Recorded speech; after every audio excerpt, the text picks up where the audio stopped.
big question. Will young people vote for Raila Odinga?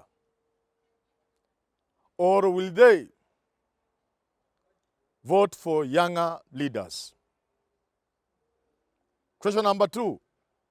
Is it true that our young people know nothing about our past? So when Raila begins going into history, most recently he was a guest at the KANU function at the Bomas of Kenya when KANU delegates were giving Gideon Moi the nomination to run for president on behalf of the party. Raila took them through the history of the country from 1963, basically the history of KANU. People are laughing and they are saying, this is why Raila would not get this thing. Because a majority of the voters are young people. It is true. A majority of the people who are going to vote have no idea about things that happened as recently as 2002, when Kibaki became president via the rainbow. Much less about the second liberation that ushered in the first multi-party elections in 1992, after Kenya had been a de facto and then the one-party state under Section 2A. To talk about 63 and the struggles for independence is to talk about strange things to young people. So people are arguing that young voters, youth, do not resonate with people like Raila Odinga. That either he changes his message or that he will lose the youth. But even they go ahead and say, by dint of him being his age, young people have nothing to do with him. Now, dear Kenyans, let us be serious. Should we be celebrating that fact that our young men don't know what happened, our young girls and daughters don't know and they don't care about what happened as recently as 2002? Is that something to celebrate as Kenyans? That they don't know even when Kenya became independent. That young people don't even know we were ever colonized, leave alone the sufferings we went through. The detention camps. Kenyans who died in detention. People who had their lands alienated from them. Is that what we should celebrate? Should we be celebrating that our young men, young women, our boys and girls who are going to be voting next year do not even know the struggle people like Kenneth Matiba went through? That the struggle of Charles Rubia was in vain. The pain and struggle of Jaramogi Oginga Odinga, George Anyona, Martin Shikuku, all this is nothing to them. And we should indeed celebrate it and tell Raila you will not be voted for because people don't care that you are detained for 9 years. Yes, we are being told to celebrate that, to recalibrate our politics, to take into account that our young people don't know what happened 25 years ago and they don't care. And the tragedy of it all that is we should accept it. In fact, we should celebrate it. Dear Kenyans, countries never ever forget their history. You cannot understand what you are going through today unless you put it within an historical context. You can never know how to get out of the mess you are in today for a better tomorrow until you know the history of your country. Countries that have historical things that have shaped the world like Germany will never ever want their children to forget about Nazi Germany. The policies in Germany, political decisions, economic decisions are made with the understanding that that was a period of shame for the Germans. They would never want to go back there. The Japanese know their role in the Second World War.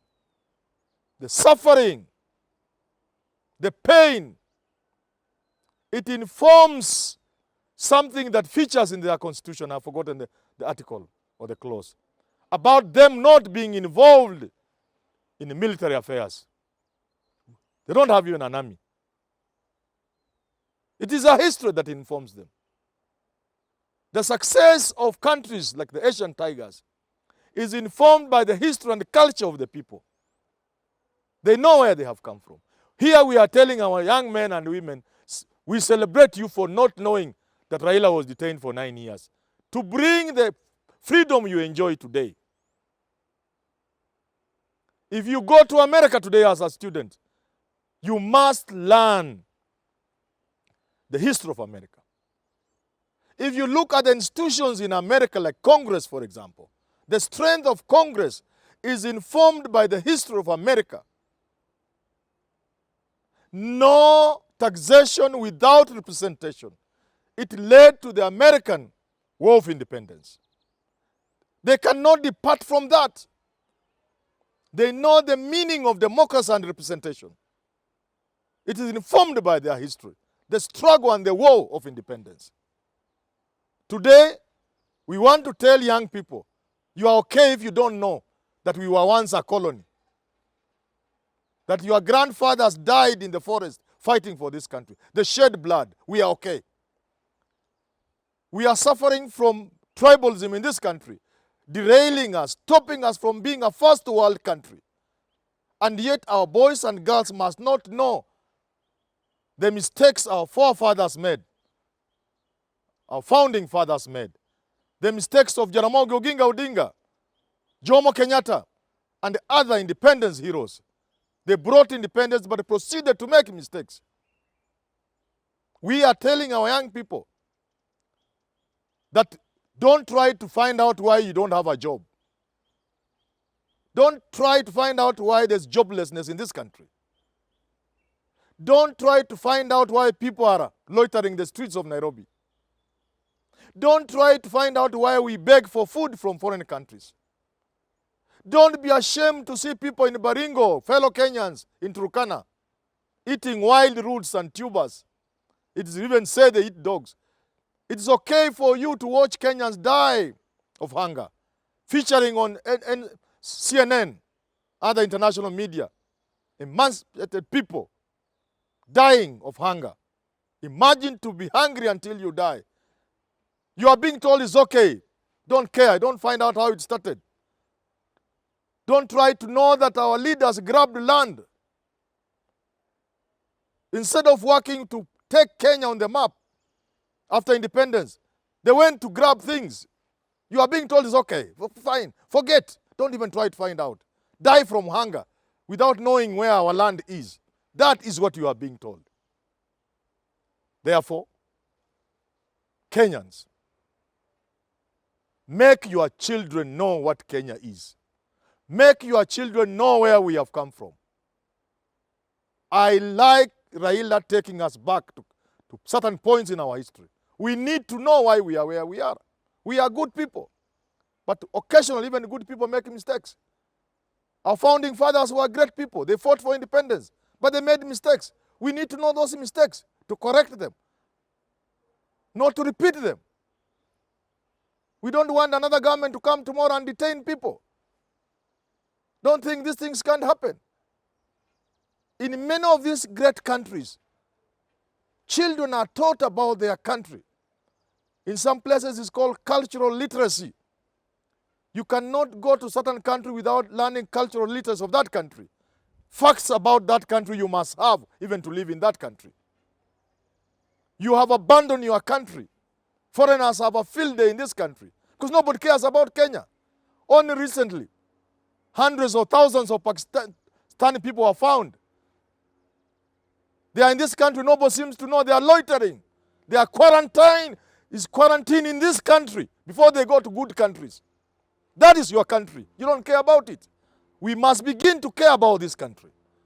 And we must care about this country by knowing where it has come from, by knowing our struggles, our failures, our successes, where we made mistakes.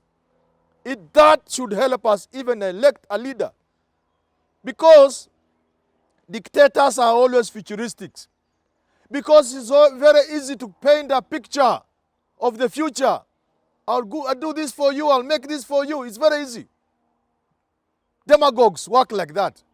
They are always afraid of history. Because when you go into history, you get some ugly skeletons. You get to see the mistakes. You get to know who are the people who made mistakes. So people always want to avoid going back to the history because it is easy to promise people, I'm going to drop heaven on earth for you. People cry, yo. But ask them, how did we get to this point? So Raila, Amolo Odinga, continue educating Kenyans. Let them know, even if they choose not to vote for you, let them know the past is important. The present is important. The future is even more important. We cannot bequeath our children and our grandchildren a country that is as bad as this country. We must leave our grandchildren with a good place to live in. We cannot do that by making useless promises to them, some utopian things. We must begin by looking at where we have come from, how we have reached here, why we are where we are, what are the problems where we are, how do we move into the future.